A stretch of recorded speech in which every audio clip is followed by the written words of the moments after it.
What's on, ladies and gentlemen? My name's Ross, I like games, and today we are concluding our look at the top 10 cards from all the houses in Keyforge.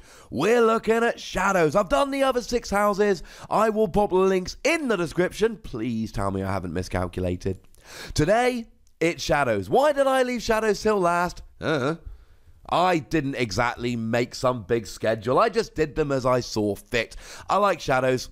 Shadows is one of those tricky houses. I did a video previously about how they steal Ember and another video about how they are very hard to KO. I'll pop links to those videos in the description as well. But today, ladies and gentlemen, it is time to count down the top 10 cards from that particular house. As always, I did go and pop a poll up on the Facebook group. Huge shout out and thank you to everyone that went and voted there. So let's start off with one honourable mention. It is Mac the Knife. Free power creature, but remember right, Shadows creatures tend to be pretty weak. But it's got elusive. First time it's attacked, nothing happens. You got to attack it twice to take it out. You may use Mac the Knife as if it belongs to the active house. Yeah, that's right, ladies and gentlemen. You can use it even when it's not a Shadow's turn. And then it's got a rather nice action. Deal 1 damage to a creature. If you destroy the creature, gain 1 Ember. That's quite nice. Now, the problem is, you can just reap. You don't need to use the action to get Ember. So, we're not talking about some stunning game-breaking card, but you can take creatures out, and it has got elusive, and it does get an Ember if you do. So, let's give it an honourable mention. But in at number 10, we've got URCHIN. URCHIN is a 1-power creature, though it does have elusive. The thing is, when you play it, you steal an Ember. And steal is great. Steal is so much better than gain. Because you get one, and your opponent loses one. It's very nice indeed. Now, Fagin's not quite as good, but we can't talk URCHIN without talking Fagin.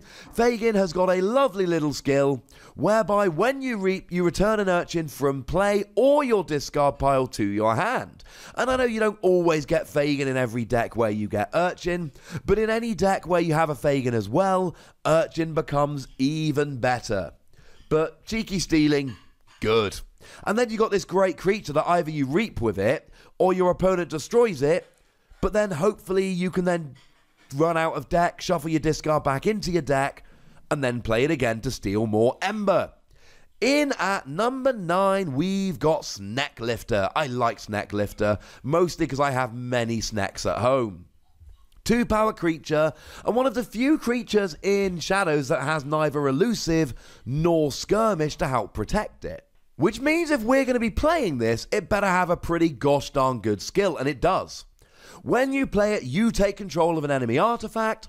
While under your control, if it does not belong to one of your 3 houses, it is considered to be of House Shadows. Which is a bit of a weird ruling. If you've got Brobnar and it's a Brobnar artifact, then it just stays a Brobnar artifact, but otherwise it becomes Shadows. You get to take one of your opponent's artifacts. Against some decks, not great. Against other decks, crazy good. In at number 8, we've got MASTERPLAN. MASTERPLAN has an Ember bonus. You get an Ember when you play it. And MASTERPLAN is kind of like archiving, but a little bit better. When you play it, you put a card from your hand face down beneath MASTERPLAN, and you have an Omni ability, meaning it can be used regardless of your active house, whether it's Shadows or not. You play the card beneath MASTERPLAN and then sacrifice it. It essentially lets you stash a card in your hand for later. Now, archiving is where you put cards into your archive. The thing with archiving is you take all of them or none of them, and it's kind of be awkward sometimes to actually get cards into your archive. Some decks just plain can't. In fact, a lot of decks can't. Logos decks generally can. Actually, I did a video about that. I'll pop a link in the description. Point is, the Omni ability here just lets you drag out a card from earlier. Now, annoyingly, if you want to really make use of this, you've got to have MASTERPLAN and the cards you really want in hand at the same time, which could be annoying, but it's still a very nice card. In at number 7, we've got Ghostly Hand. Ghostly Hand has a double Ember bonus. And if your opponent has exactly 1 Ember, you steal it. Now, worst case scenario with this card, you just get a double ember bonus. Now, to be fair, that's not as good as the treble ember bonus on Virtuous Works. Having said that, and that was a very, very high up card in our top 10 Sanctum list. How high? It's only one way to find out. But actually, if your opponent's got one ember remaining, this is even better, because you get to steal it. Now, it's not going to be all that often your opponent has exactly one ember remaining, and if they don't have exactly one ember remaining, then you don't get to steal it. But if they do, this becomes amazing. In at number 6, we've got Relentless Whispers. Now, this again has an ember bonus when you play it, which is lovely. And when you play it, you get to deal 2 damage to a creature, and if you destroy it, you steal an ember. Remember, stealing an ember is where you get one and your opponent loses one. Gaining one, you just get one. Stealing is better. And as I said, Shadow's very good at stealing ember. The thing is here, worst case scenario with this card, gain an ember. If your opponent has any creatures on the field, worst case scenario, ember and damage. But ember, damage, and steal one. 2 ember for you, take 1 away from your opponent, and get some damage on the field that takes out a character. Yeah, that sounds good to me. In at number 5, we've got Shadow Self. Now, Shadow Self did appear on our weakest creatures in Keyforge video. You know there's a link in the description by now. I make a lot of videos, alright? Here's the thing though, Shadow Self is a weak creature. That does not make it a bad creature. You cannot deal any damage when fighting. So you can still reap, you're fine. You can't really fight with it. I mean, you technically can, but you're not doing any damage. So best case scenario, you don't take any, except you will. So you're just putting damage. That's a bad thing. But damage done to its neighbours, those being the 2 cards either side, that are not spectres, will be done to Shadow Self instead, and it's a 9 power. So essentially, it's a damage sponge. You put this down, and you got to place it strategically to make sure it's next to a character you want to protect. You put this down next to a character that you want to protect, and all of a sudden that character will be protected. You can guarantee that for a little while, that character, that creature, is going to stay alive. This is great.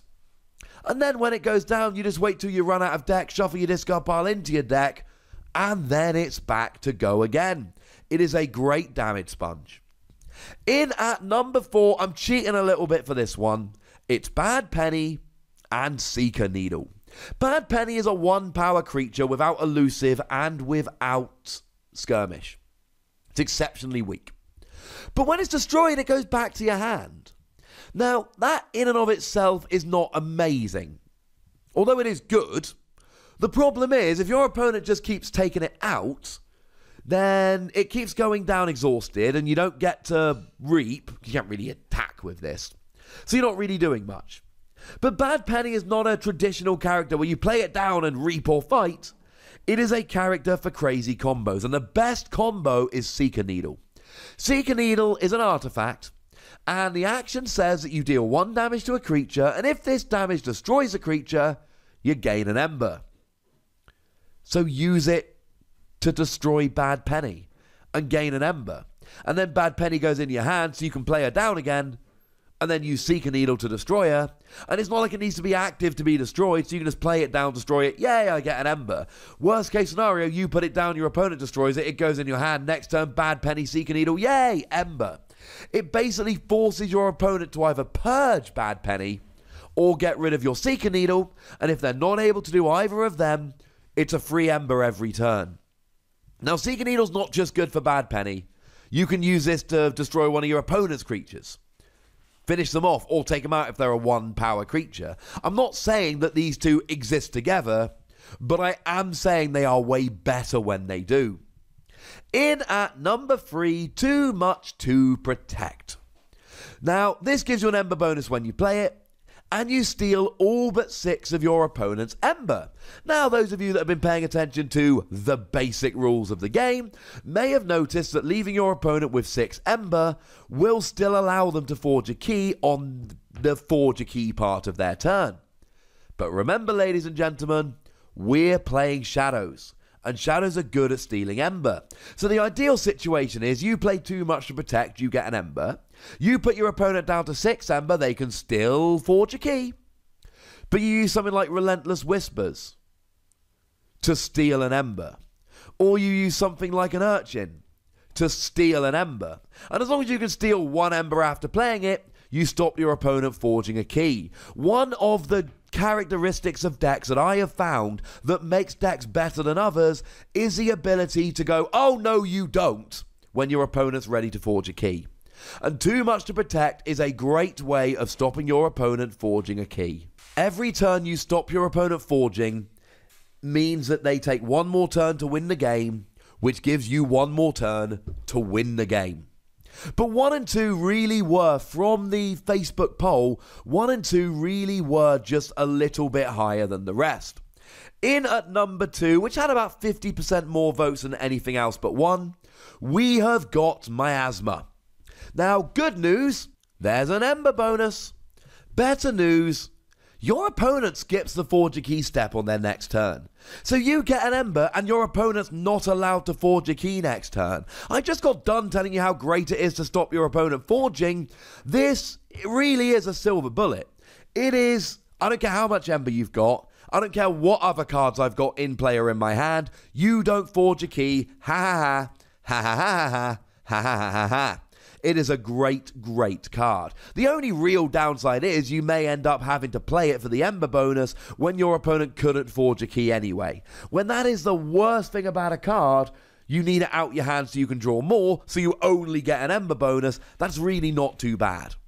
It is a phenomenal card if they're about to forge a key. But as I record this, Miasma's got like 35 votes, and Bait and Switch has over 200. It is not even close. Bait and Switch is the best card, and like Library Access when we talked about logos, if this hadn't been number 1 according to the poll, it would have been number 1 according to me. Because we're not just following the poll here, although the poll is instructive. Bait and Switch is an over-the-top, ridiculous, phenomenal card that lets you steal half of your opponent's ember, except it's actually better than that.